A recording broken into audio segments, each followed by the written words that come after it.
The following is an original audio series from Sierra International Machinery, Pile of Scrap, with your host, John Sacco. All right, welcome to ISRI 2022, Pile of Scrap podcast, a return podcaster. Yeah, return podcaster. I still call you buddy, even though you're Stan Silva Jr. Okay. You're still buddy to me. Absolutely. And his son, who's looking very stealth, lost 30 pounds. Stan 20, not the 30. third, 20. I like 30. Yeah, 30 You sounds look- better, yeah. You look Sure. good. Thank you, sir. So what do they call you, Little Bud? They did, yeah, but I'm a little bit bigger than Big Bud now, so I kind of switched back to Stan. Yeah. Have you really? Because Yeah. you've always been Little Bud to Yeah, me. Because yeah. like Little Phil, Big Phil, my brothers. Yeah. How we doing? I'm doing good. Good to see you. You already Thanks for tired? having Vegas us. killing you already? Already, Or is yeah. it the market's killing you? Yeah, the market's killing me. How busy are you? Pretty busy. The market's too good, though. You're worried. Yeah. So the scrap market's always the last to see it go good and the first to see it go bad. Yeah, well, we are. So- I know this war's got things a little crazy. You still driving Yes, sir, predominantly, yeah, or are you yeah. operating, you doing I a demo? do a little bit of both. Heavy equipment operator and transporter. All right, what's your favorite thing to do? Drive? I like driving. I like hauling big equipment, man. I like doing the 9-axle and doing all the pilot car loads. It's genetic. It's all that stuff that I, enjoyed it's doing. genetic. Yeah, Now, are you still driving at all? a little bit, yeah. What is your favorite thing to do now, Mr. Owner or Operator? I don't know. I've been working in our fab shop designing. building things. Building Never stuff. stops building He stuff. loves building things. Yeah. You've always been loving Yeah. race cars, Right? Race cars. trucks, building end trucks. dumps, Yeah. eddy currents, Jeeps. Jeep. I love your Jeep. Yeah. Turned out all right. Now we're building a six-wheel drive, four-door international big truck. And that's going to be for what? You don't know yet. whatever we need to have it for. So is he running the show mostly now? Is he ready to rock? Are you ready to take it over, Little Bud? I'm just going with the flow of things, man. Yeah, he needs to spend more time at work and less time in the truck. So How does that make you feel?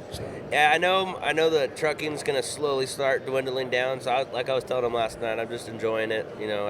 I know when I get a haul, just enjoy that because it ain't always going to be like that full time. So Well, the fact is, the truth is, look, you're now third generation. I'm second generation.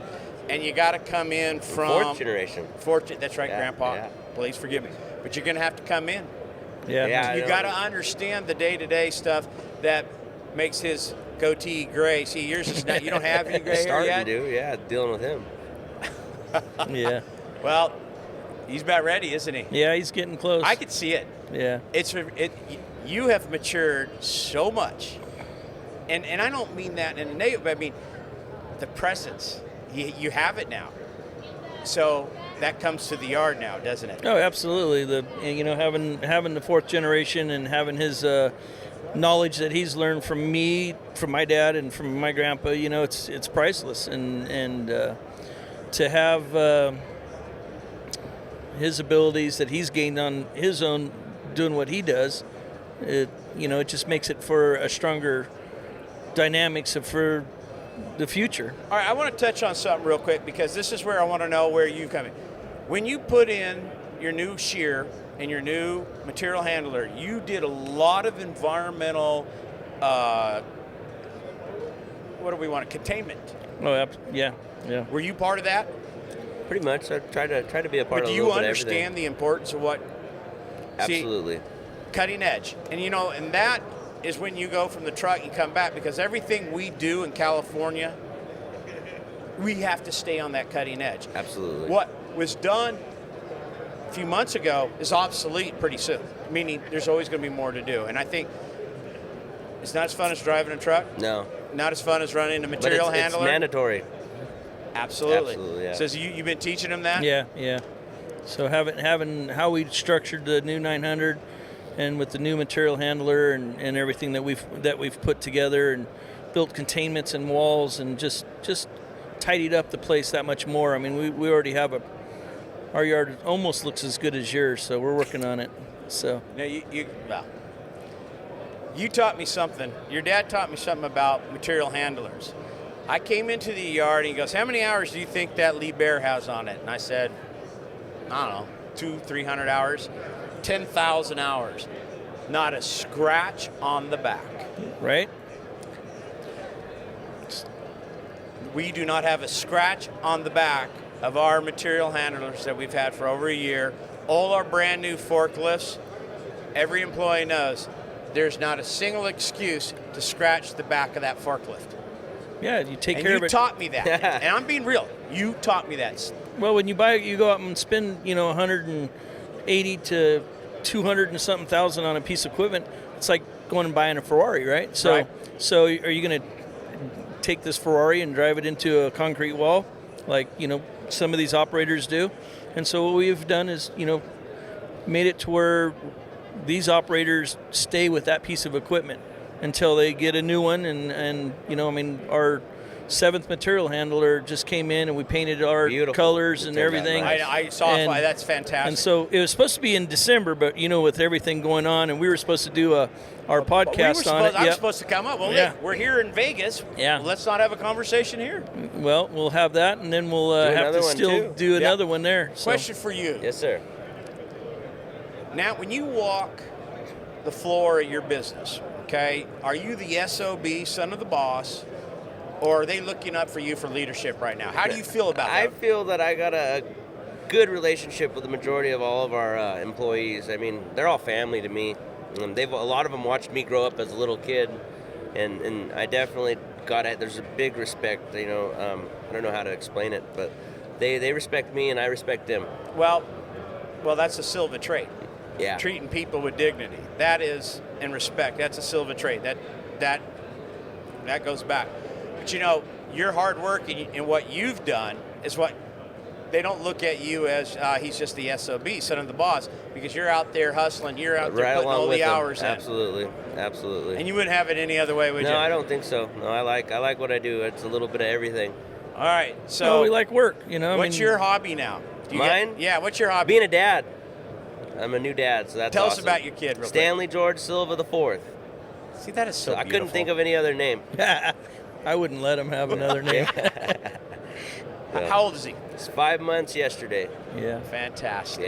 Yeah, he's awesome. Life-changing, isn't Yeah, it? it is. Yeah, and then I'm doing a little bit of roping and rodeo and stuff too still, so Right on. that's but not as much. So Kids take up a little bit of time. that and work is too, and yeah. So My hobbies? Grandpa, Oh, yeah, that's What's pretty that cool. like? That's awesome. better That's than awesome. anticipated? Yeah, it's pretty neat to send him home when you don't need him. Yeah. When he starts crying. But no, the kid is so awesome. He's smiling all the time.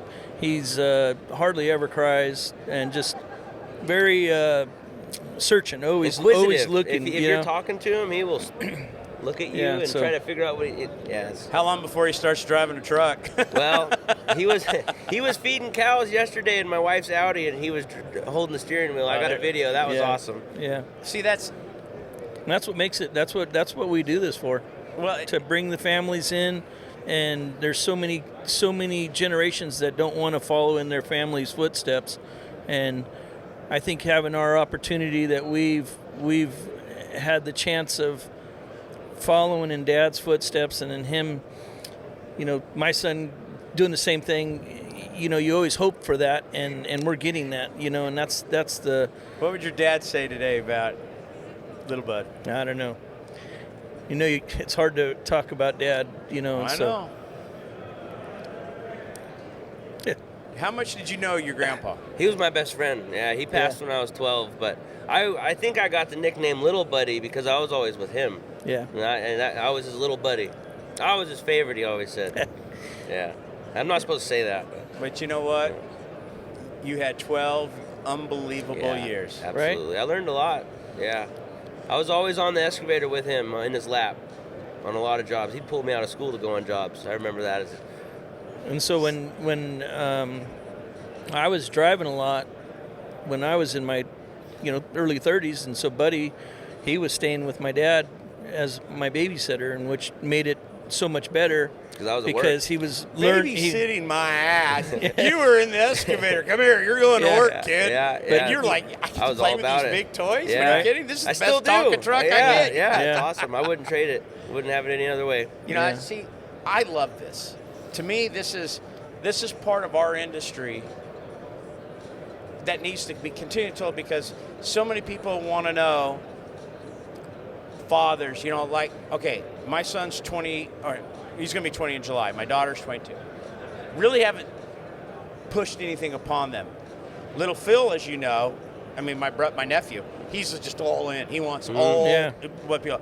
So, but I think my son is starting to talk about it now. Yeah. He asked me, he says, Daddy, he goes, if I come home this summer, if I don't get this job that he's applied for, he says, can I work in the service department, but can I do more than sweep? I think I have more to offer. I really dug that, because he's thinking. Yeah, got his mind going. So there might be another generation coming in after me. That's kind of crazy for me to think about. Right. Never thought about it. Little Phil was easy. Yeah, because he was more of your dad's traits. Right. You know, so little Phil is like a little Ben, you know, and that's what, I mean, that's always drawn me to that kid, is because he's got that fire in his eye. Yeah. He's an explorer like my father. Yeah. All right, guys. Thanks for humoring me, coming in, sitting down. It's a great story. You're a great family. We appreciate it. It's just so good to see you and what you've become. Yeah. I mean, Dad, I know you're proud, because I'm proud to know this kid. Well, and you really, I'm not just saying that. You're a good man. It goes back to 1986 when we met. Yeah. That was a lot long ago, huh? Yeah. That long time. Well, God bless you both. Yeah. Thanks, Silva family. Much love to you guys. Love you guys with all my heart. Thanks for coming in and being part of another episode of Pile of Scrap. Pile of Scrap. Pile of Scrap. Say it. Pile of Scrap. There you go. All right, guys. Thanks. This has been a Sierra International Machinery original audio series. Thanks for listening. Please share this podcast and make sure to subscribe.